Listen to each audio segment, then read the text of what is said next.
This is John Howell Essential Cuts, your daily rundown of the best from today's show on 890 WLS. Reading this morning that members of the House Freedom Caucus have made it clear, they said in some sort of statement, that they plan to oppose the stopgap funding bill to avoid a government shutdown unless they get what they want. Right now, they're holding their breath and stamping their feet.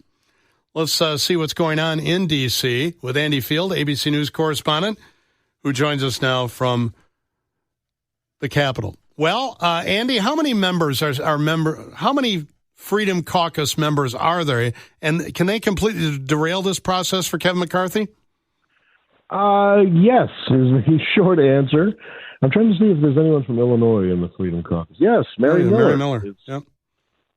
And then Indiana, there's a whole lot of people. No, Idaho, Maryland, Virginia, Texas. A lot of people from Texas, Colorado. This is the hold your breath, stamp your feet, and pound the table caucus right now because they do not want certain things to happen. And they are willing to shut down the government if the Democrats don't give them what they want, which basically, and here's the irony in all this, they want to cut spending. But if they shut down the government, it will be more expensive because the government always gets restarted and they always repay the people for not working.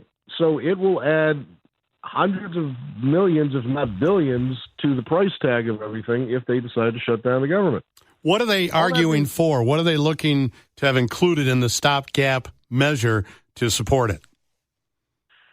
Well, a couple of things. They want more money for border enforcement, which, by the way, President Biden wants too, so I'm not sure that they're that far apart there.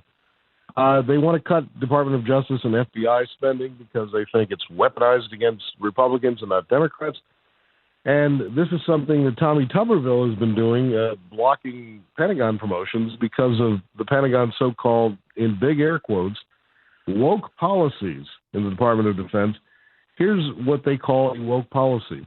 If you're a woman and you are sent to a military base, let's say in Alabama, or a state that either bans abortion or severely restricts it, the military says if you need abortion services, they will pay for your trip to a state where it's legal. The reason being is that there is no federal law that blocks abortion, and the woman never chose to go to that state in the first place.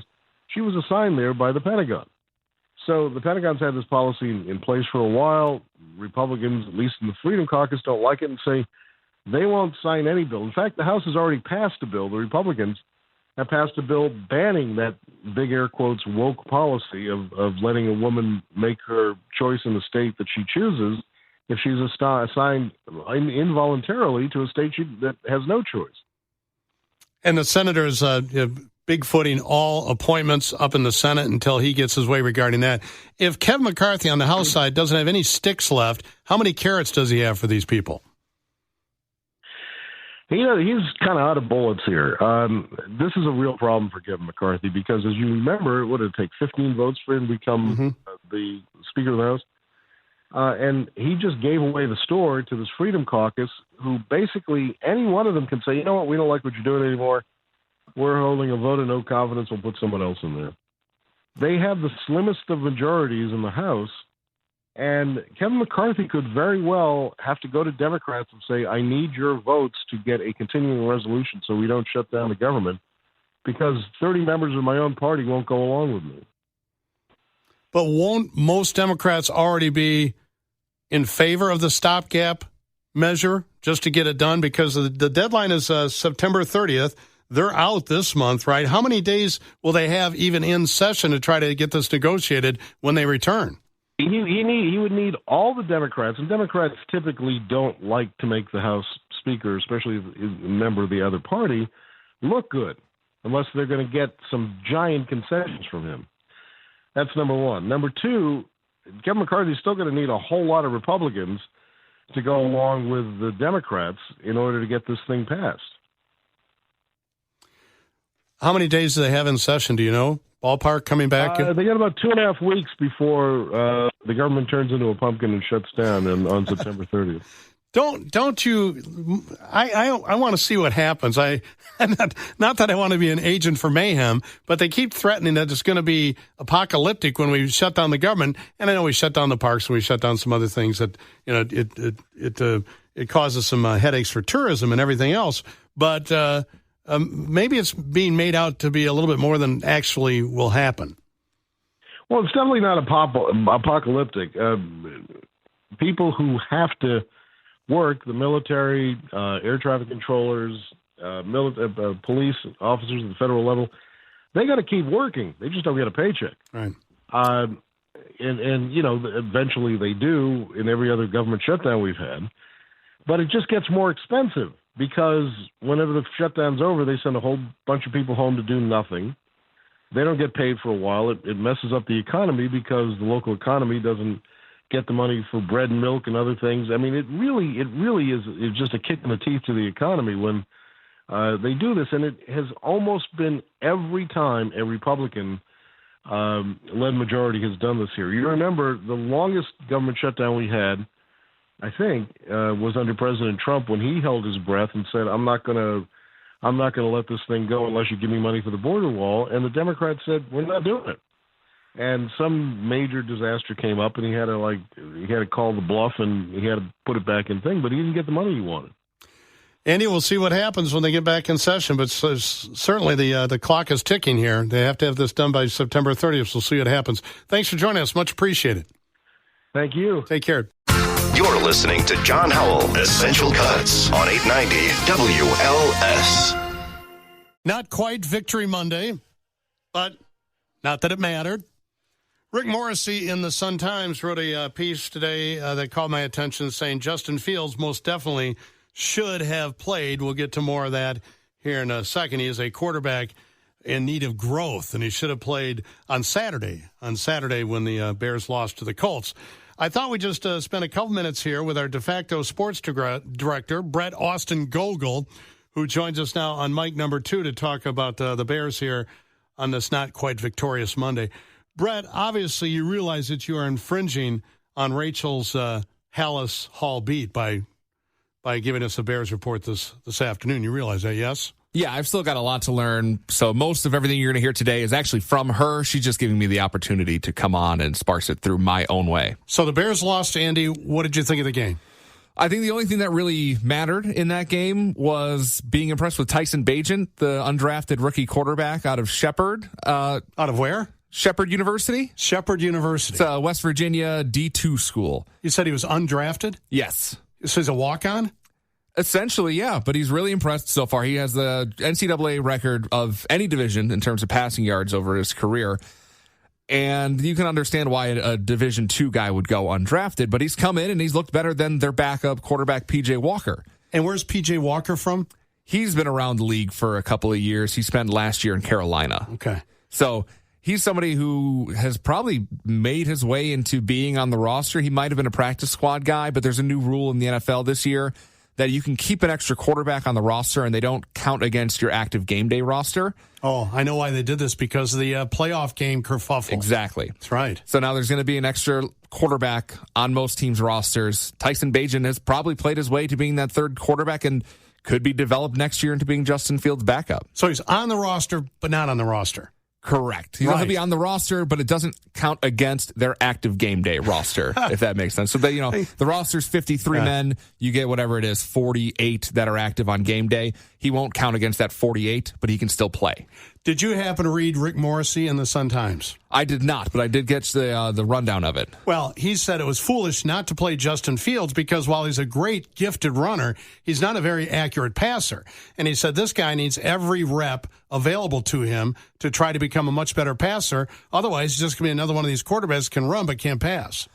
I can see that argument, and I would probably agree if Justin Fields doesn't play this weekend, because I think he needs the reps. But the thing that you've seen more head coaches do in the NFL is they kind of take these joint practices that they did with the Colts this last weekend, and they consider them their live game throws. So I understand the argument, because Patrick Mahomes, the best quarterback in the league, and Andy Reid, the best coach in the league, arguably, Patrick Mahomes played over the weekend.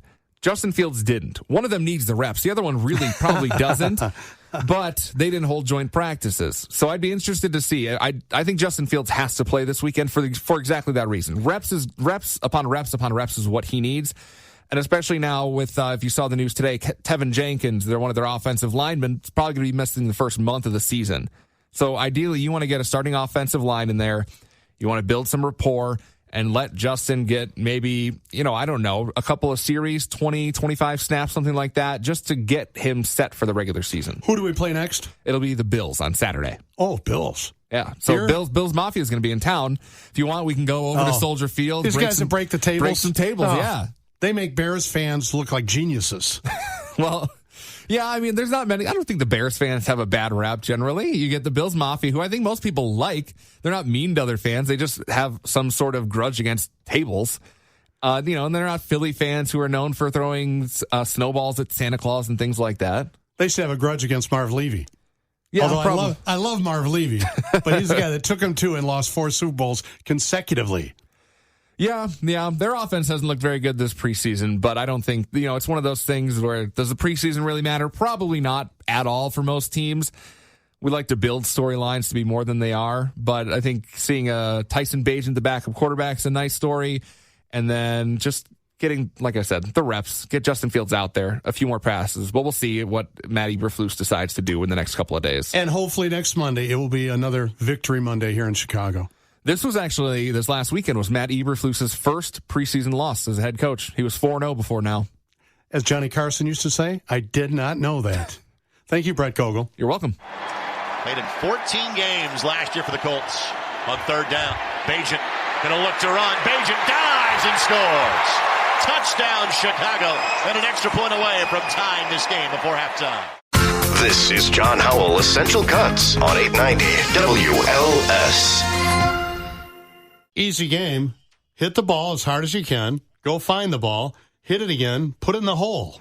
Get in the hole! Made birdie here yesterday. It looks like a good line. Oh, my, does it ever. Whoa, right next to the hole.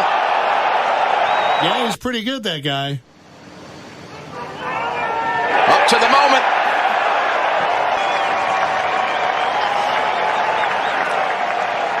Victor Hovland at his absolute best.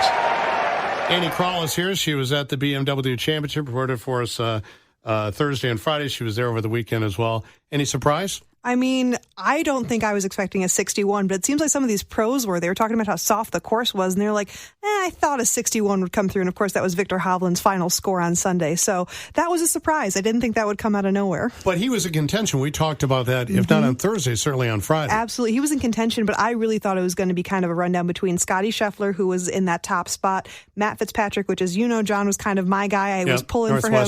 Northwestern guy. Lefty, which is, and he's also British, which I think a lot of people are surprised by because he just seems not like he wouldn't be. And then you hear him speak and he's got that gorgeous British accent. But he was only at Northwestern for what, a year? A semester? Oh, John, you're giving him too much credit. He was at Northwestern for all of 1 quarter, which is 10 weeks in our school year. But then he went and pursued amateur and pro. And again, looking at the scores that he put up this weekend, it made sense. He didn't need to be at Northwestern for too long. So back to Hovland, though. I mean, he's been in contention a number of times. He's a previous winner. And I don't know. What was the purse ballpark? Do we know? I mean, do you want $20 million as a purse, John? Because that's what it ended up being. Was? Just an easy $20 million. Nothing crazy. For him and his caddy. Victor Hovland is now $20 million richer.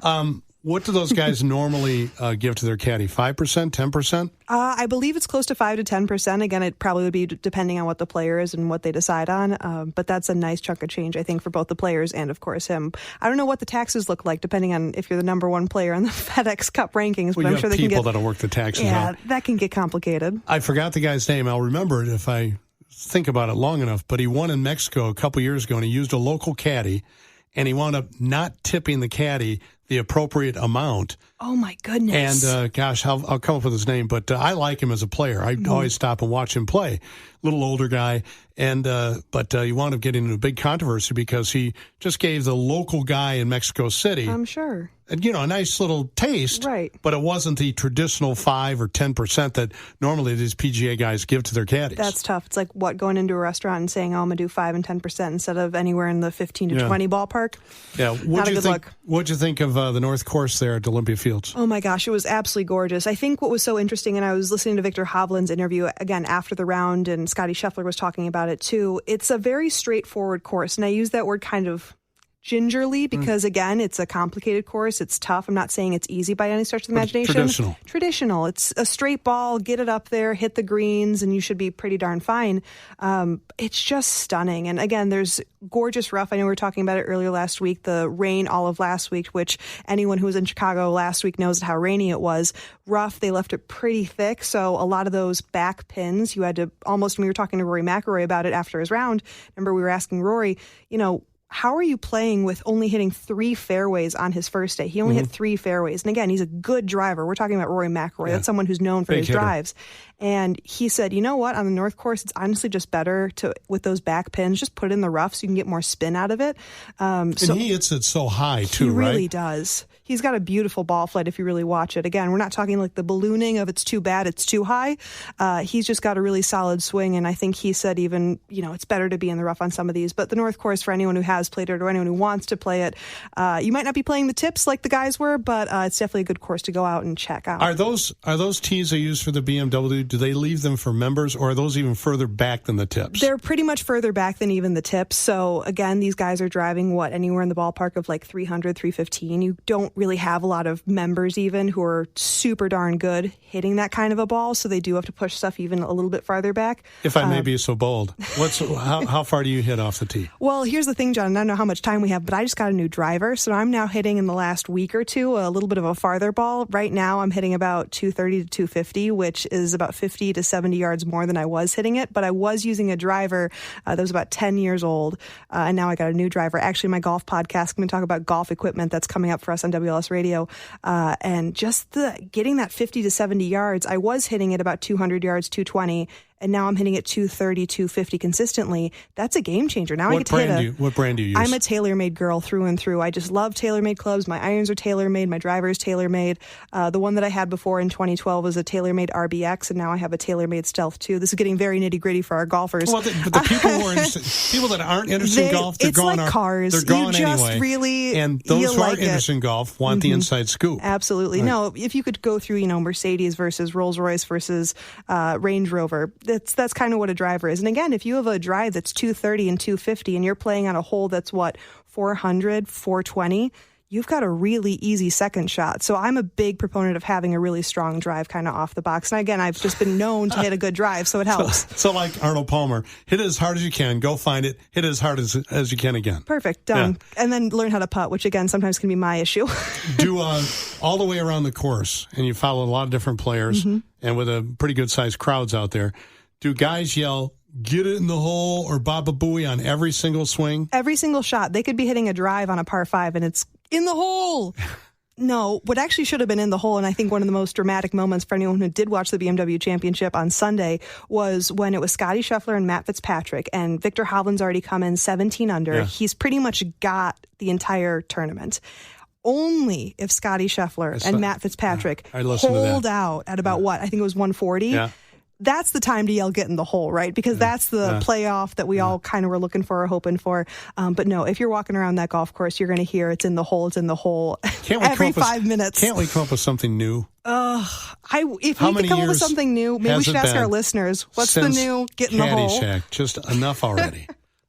Well, there's that Adam Sandler movie, which I guess there's a couple lines from there that people use over and over. I'm a big fan. If I could watch, and I think my dad, who's a huge Caddyshack fan, if I could watch one of the two, I probably would say Caddyshack, but Happy Gilmore is just such a unique and iconic, I think, like that swing. I've tried it a couple times, John. I'm sure you have too, of like on the driving range. Let me run up to it, see if that does it. I like the fight between him and Bob Barker too. Oh my God. So who's the easiest person to interview in the media center of these pros? Ooh, it's such a good question. I think when you talk about easy, it's who's going to give you, let me ask you one question, kind of open-ended. Who's going to give me a good long answer, some good thoughts, as opposed to like a one-word answer in and out. Rory McIlroy can sometimes be like very to the point, and he'll be like, this is what I did today. This is what I'm hoping to do tomorrow. Have a good time. See you later. I was really impressed by Max Homa, and Max Homa came in on the 62 on Friday. If anyone's a Twitter fan, Xander, I should say X at this point. Max Homa's got a killer personality on Twitter, and he kind of has that in real life as well. When he hit that 62, and again, that was a course record at the North Course at Olympia Fields. At that time. At the time, of course, and now on Sunday, it's no more. He holds up the scorecard, and he's taking pictures with all these fans, and all of us media and reporters are kind of just like swarming him, being nice about it, but asking him some follow-up questions. And he's happy to answer anything. He takes his time. So I would say Max Homa is probably one of the nicest and easiest guys to interview, no question. The name just came to me. It's Matt Kuchar. There you go. The Cooch, they call him, right? Right? Yeah, he's the guy that down in Mexico City 2-3 years ago was caught not giving the local caddy from that course. How many Googles are happening right now of Matt Kuchar and Mexico and caddy? And he had a stellar reputation. The guy's, by all accounts, a very nice guy. But it was just, he just thought, well, I'll give you $5,000 or whatever it was. Just a bad move. It was a bad move. Andy Krall is here, WLS newscaster, one of our anchors. Kim Gordon. Andy, no mention of Tiger Woods at all this weekend. Do you feel like the excitement was the same without Tiger and all that hype? It's interesting. Everyone who I kept asking, and again, when you talk to fans about who do you like to follow, years and years ago, the easy answer was what? Tiger Woods. I didn't hear a peep. I didn't hear a whisper of a Tiger. And that was really interesting. Again, like growing up as a young golfer, that was kind of the guy that you watched. Back in 2007 and 2009, he's the one winning the BMW Championships that are here. And again, he's not really mentioned anymore. When I'm asking fans, who do you like? Who are you going to follow? It's Scotty Scheffler and it's Rory McIlroy. And, once in a blue moon, it's going to be a Xander Schauffele. So he's just not around as much. And I understand it. He's not on the roster, but you don't really feel his absence just because there was so much action anyway. But no, it's a good question, Kim. It's a different time for sure in the golf world. Yeah. I guess anything else? Time's up. So were any big names cut that aren't making it until next weekend now in the FedEx Cup? Well, the only person who actually played his way, and I love to say played his way into the Tour Championship in Atlanta, Georgia, starting August 24th was Matt Fitzpatrick. But then a couple people who were kind of out and just done was Jordan Spieth and Justin Rose. And again, those are very recognizable names, guys who were certainly in like the top 40, top 50 all the way through the entire season. And again, John, as we've talked about, top 70 are in the playoff, top 50 at BMW Championship, and then top 30 go to the Tour Championship in Georgia. And they kind of fell off the radar. Matt Fitzpatrick, again, was ranked 40th and is now in the 14th position going to the Tour Championship. No one else did that. So that's kind of the big story of who got cut and who played their way in, if you will. What kind of money does that championship pay? I believe they're also close to the 20 million mark, so I don't necessarily think it jumps up to the 40 million. But again, I'm not going to scoff at a $20 million purse. That sounds pretty nice. Boy, just win one of those. Just one. You're just set for life. And just be careful with it. These guys that make so much money and they're broke, a few years later. There's an extraordinary percentage of professional athletes that make incredible money, obviously, and yet, they're declaring bankruptcy 5 years after they retire. Truly. Do we think Victor Hovland buys a new BMW with that purse, or does he get one? I think Victor appears to be this guy. He's kind of a stoic guy from Norway, right? From Norway. He's very low-key. If you watch him in the locker room on Sunday, he's just kind of like leaning back. He literally could have been at a bar watching a soccer game. He seems to me to be a pretty solid guy. Yes, I don't absolutely. know that for sure, but John Daly, you could look at him years ago and just say, I don't think this guy's going to save his money. No. But Victor Hovland, I think he's going to be okay. No, it was funny. I was learning what, not an Arnold Palmer, but is it a John Daly? Is that the drink where you put an Arnold Palmer and you put a little bit of vodka in there? That was being talked about at the put a BMW lot of Championship? Vodka in there. A lot of vodka. A lot. What is the name of your golf podcast? We're calling it Golfing in Chicago because, John, I feel like it's self-explanatory and I didn't go into advertising for a reason. Good. And when does it debut? September 1st, we're dropping it. All right, good. Well, congratulations on that. Thank you, John. It's going to be disappointing to John Dempsey to hear that somebody else is doing a golf That's podcast. all right. John's super good. He's still we emeritus.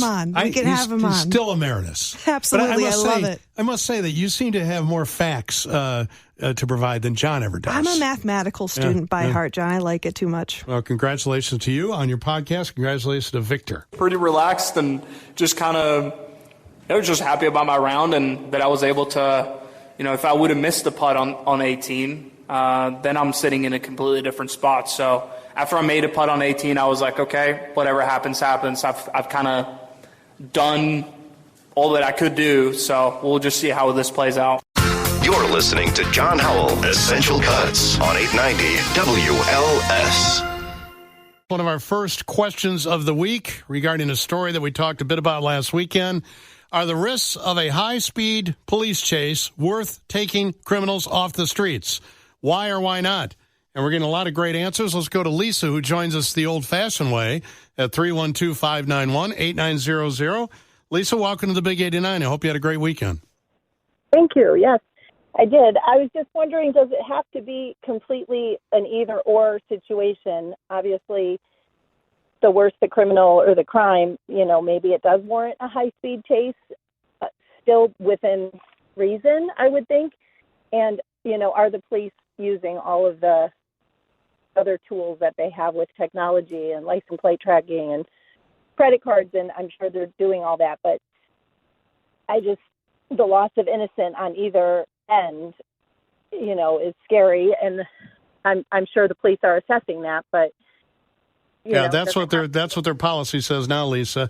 The necessity to immediately apprehend the fleeing suspect outweighs the level of inherent danger created by a motor vehicle pursuit. That's the only time you're supposed to pursue them if, in fact, the necessity to immediately apprehend these suspects, because, as I said a while ago, that we paid out tens of millions of dollars, if not hundreds of millions cumulatively, paying for these, the inherent dangers of a high-speed police chase when the innocents are killed or injured, and the officers too.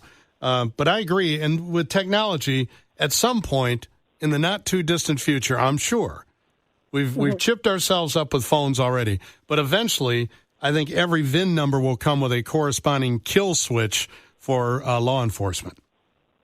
Yeah, hopefully. I mean, because it's scary either way. Yeah. And the police officers are putting themselves at risk, obviously, all the time. Yeah. It's a difficult question. Yeah, and the officers, too, as I mentioned, they're not required to follow somebody at a high speed. But I think that leads to the criminals thinking, well, gosh, why should I pull over? Why should I pull over? The guy's going to give up the chase anyway. So the department has to find some better methodology. As Brian Hopkins, a good alderman, said in the article, it's emboldening the bad element around here, criminal behavior. Thank you, Lisa. I appreciate the call. Exactly, yeah. It shouldn't be taken off the table completely, I don't think. I agree. Thank you very much. Thanks for listening. Thanks for participating. I appreciate it. We also had a member of law enforcement, either retired or active, I'm not sure, who called, did not want to go on the air, but did talk to Rachel a bit about it. Rachel, do you have his or her comments available? Yes, he was a retired sergeant. He said that terminating the chase in that case was the best option and the best thing you could do. Crashes aren't worth the litigation or damage. And then also there are cameras all over the city. So I think a little bit of what Lisa was talking about. The problem is, though, thank you for that. The problem is police believe the same suspects, and I don't have an update on this. I looked this morning. I didn't see any update on these guys being apprehended. Maybe I'm wrong about that. But police believe the same suspects robbed people at least 4 separate times last Wednesday, including twice after CPD, the supervisor, called off the pursuit. And so we'll talk more about this a little bit later on as we advance the story. But, I am not happy with the rule of never pursuing somebody. I think you have to have that in your toolbox. Criminals can't just think that they can do anything and not expect to be chased, even if it does result in accidents that can kill or harm somebody. Let's talk to an anonymous retired police chief who joins us at 312-591-8900. Go ahead. Thank you very much for calling. Hi, thanks for taking my call. Sure, go ahead. Your thoughts on high-speed chases. All right, I am not an advocate of no pursuit policies. I think there are some times when a pursuit should be initiated and kept up till the people are caught. And what you got to take into account is what we call the totality of circumstances. What crime has occurred? Are the offenders armed? How many are there? Time of day, geographics, weather conditions, the whole thing. You take all that into account when you make your decision. If any of those aren't looking good, you may want to terminate. Now, I don't second-guess my fellow cops. I did it for 36 years, but I don't second-guess my fellow cops. Unless there was something else going on, I can't understand why the supervisor terminated that pursuit, considering the fact that these cops had observed these guys robbing people. Yeah, and they had at least 2, maybe 3 of the suspects were observed with long guns. So that makes it, I think, a dangerous situation that needs immediate response. You know, I agree with you, but here's something else to consider. With the way things are and the public perceptions, and please don't take offense, the attitude of the media toward the police, yeah. I think it's causing a lot of cops and a lot of supervisors to second guess their actions and err on the side of don't get involved because it's safer. Yeah, I know. I concur. It's an untenable job in this political situation. You're right.